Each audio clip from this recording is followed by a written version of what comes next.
यादव जी, विधान परिषद के माननीय सदस्य श्री यशवंत सिंह जी, विजय बहादुर पाठक जी, पूर्वांचल विकास बोर्ड के उपाध्यक्ष नरेंद्र सिंह जी, माननीय सदस्य राज्यसभा श्री विवेक ठाकुर जी, भारी संख्या में आज के शिलान्यास कार्यक्रम का साक्षी बनने के लिए आजमगढ़ के गांव-गांव से यहां पर उपस्थित आजमगढ़ के सभी उपस्थित भाइयों बहनों, आप सबकी ओर से मैं भारत सरकार के लोकप्रिय और यशस्वी गृह और सहकारिता मंत्री मां भारती के यशस्वी सपूत आदरणीय अमित शाह जी का हृदय से स्वागत करता हूं, अभिनंदन करता हूं।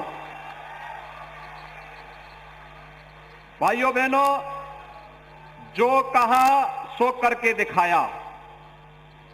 आदरणीय प्रधानमंत्री नरेंद्र मोदी जी के नेतृत्व में पूरे देश के अंदर भारतीय जनता पार्टी नेतृत्व की सरकारों ने, न केवल केंद्र सरकार ने बल्कि राज्यों की सरकारों ने भी जनता जनार्दन के सामने जो बातें कही थी, अक्षरशः उनका पालन करते हुए उसे जमीनी धरातल पर उतारने का कार्य किया।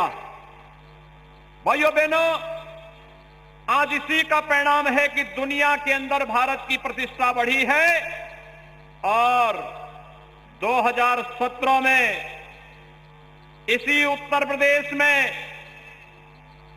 आदरणीय प्रधानमंत्री जी के मार्गदर्शन में और माननीय से अमित शाह जी के नेतृत्व और रणनीति के तहत जनता जनार्दन ने भारतीय जनता पार्टी को जो समर्थन और सहयोग किया था, आज उसका परिणाम है आजमगढ़ ने भले ही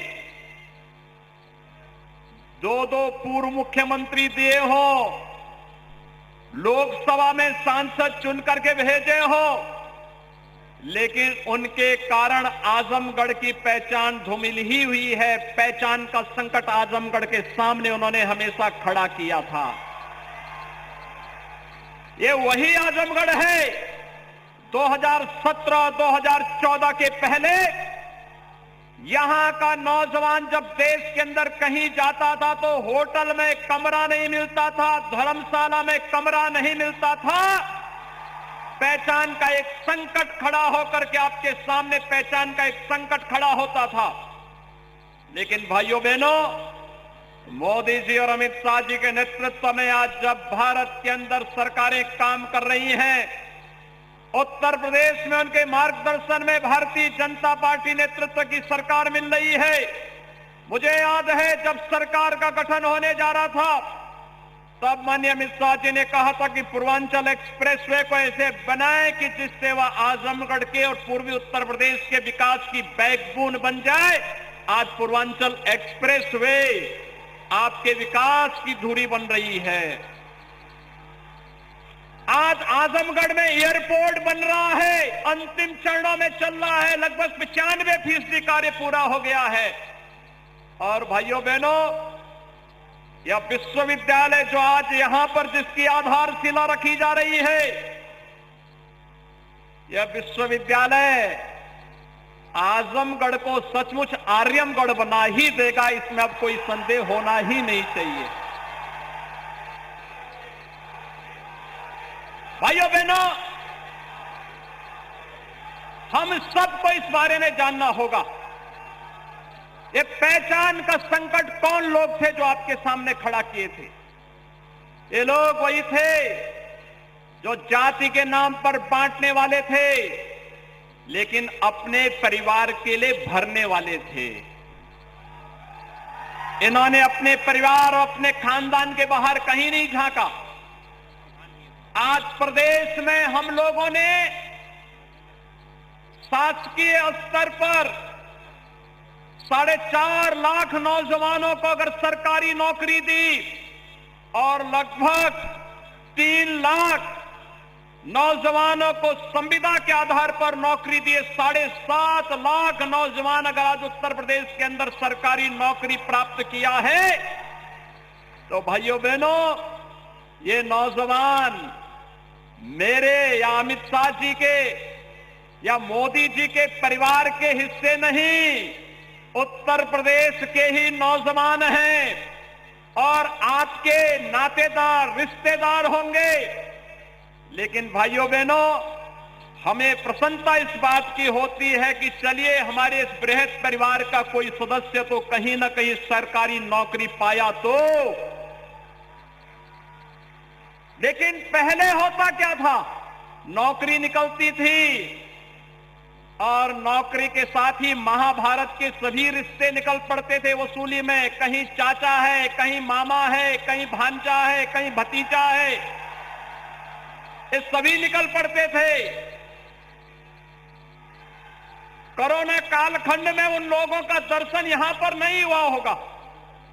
मैं आजमगढ़ वासियों से पूछता हूं कि आपके सांसद कोरोना में आपका हालचाल लेने आए थे?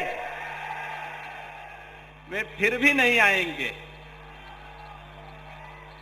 चुनाव की सुगबगाहट होती है तो ये लोग भी कभी कभी आपके बीच में आएंगे, फिर गुमराह करके चले जाएंगे। भारतीय जनता पार्टी ने जो कहा था सो करके दिखाया है और भाइयों बहनों, आज यही कहने के लिए हम लोग आपके बीच में आए हैं कि मेरे लिए तो हार्दिक प्रसन्नता की बात है, क्योंकि आजमगढ़ हम लोगों के कार्य क्षेत्र का एक हिस्सा रहा है। आप याद करिए, 2007 में यही आजमगढ़ में मुझ पर हमला हुआ था और तब मैं यहां पर आया था।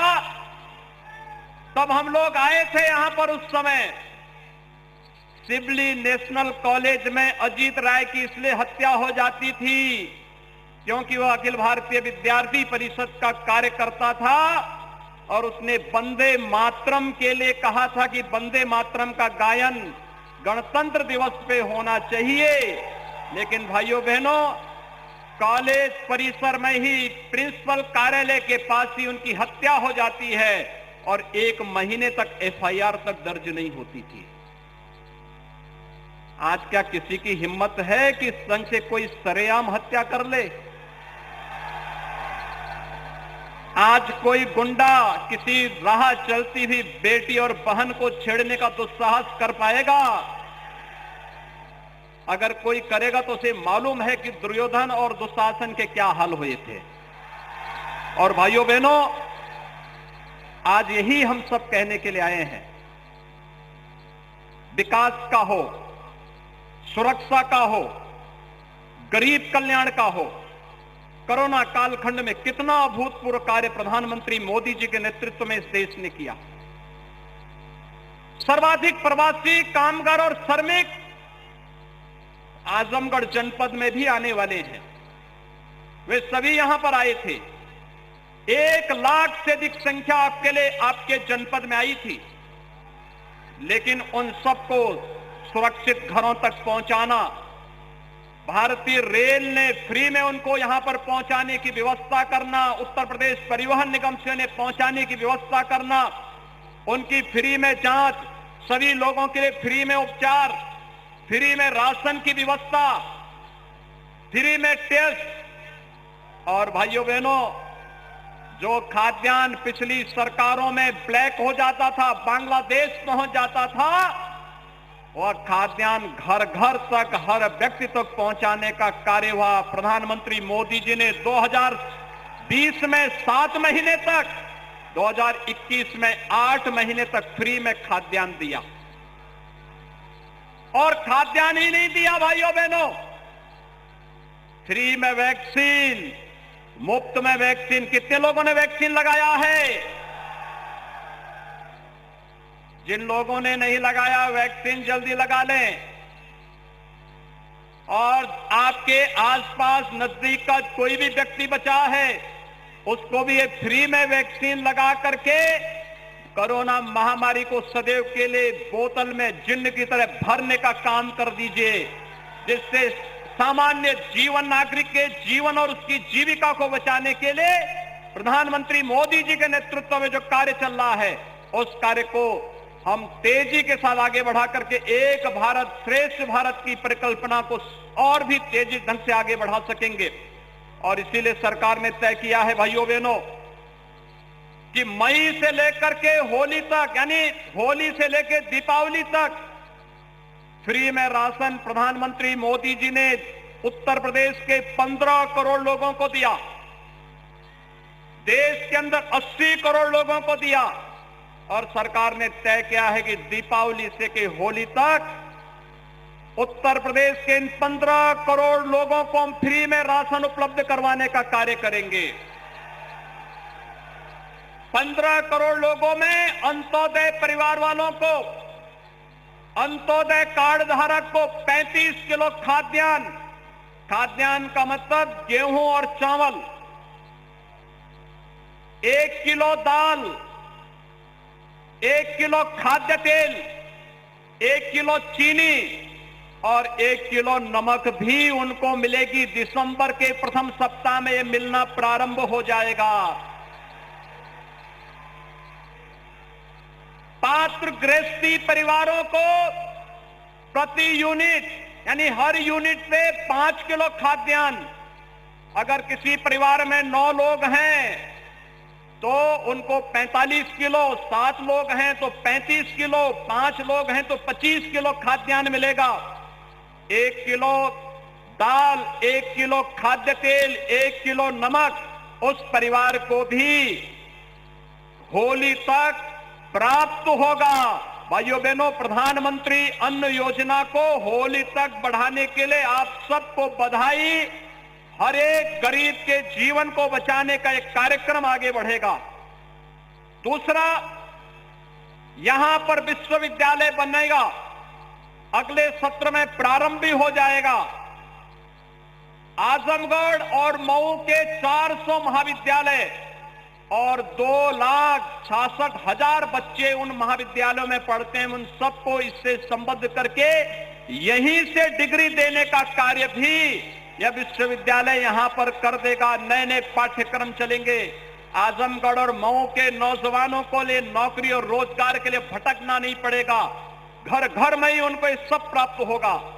और भाइयों बहनों, अपने नौजवानों के लिए सरकार स्मार्टफोन और टैबलेट लेकर के आ रही है। आप देख